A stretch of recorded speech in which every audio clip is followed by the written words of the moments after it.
La mouvance indépendantiste, excepté le PALICA et l'UPM, s'est rassemblée à Saint-Louis pour le 44e congrès du FLNKS. Il a été marqué par la lecture d'une lettre écrite par le président du Front, Christian Théin, toujours en détention dans l'Hexagone. Un document qui détaille sa vision des négociations sur l'avenir institutionnel. Martin Charmasson et Tcharaouyane. La tribu de Saint-Louis accueille ce congrès où l'on retrouve des délégations du mouvement nationaliste indépendantiste et souverainiste, du mouvement des Océaniens indépendantistes, du RDO ou encore de l'USTKE et du Parti travailliste. Le conseil des grands chefs est lui représenté par Hippolyte Sinewami. Le ton est rapidement donné. À un moment donné, il faut songer, comme le secrétaire général des Nations Unies a toujours dit, à fermer cette parenthèse de la colonisation. Est-ce que nous allons enfin fermer la parenthèse en 2027 ou pas? Pour atteindre cet objectif, le FLNKS compte sur le soutien du Front international de décolonisation, composé de représentants guyanais, tahitiens, antillais et corses, eux aussi présents.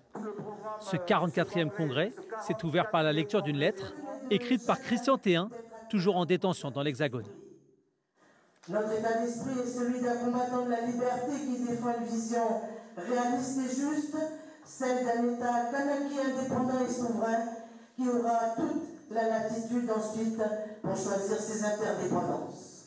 Le président du FLNKS envisage un format bilatéral pour les discussions sur l'avenir institutionnel avec différents souhaits.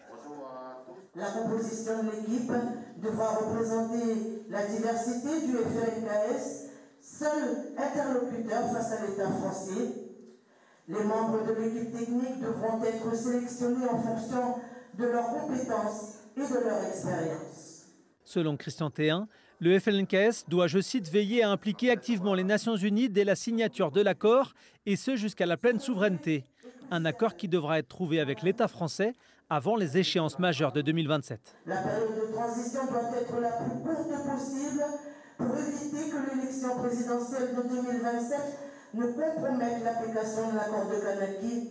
Notre nation doit obtenir la pleine souveraineté avant cette élection. Le congrès du FLNKS se poursuit jusqu'à demain, l'occasion d'actualiser et bonifier un projet de société, comme le souhaite Christian Théin, et de travailler sur la reconstruction du pays.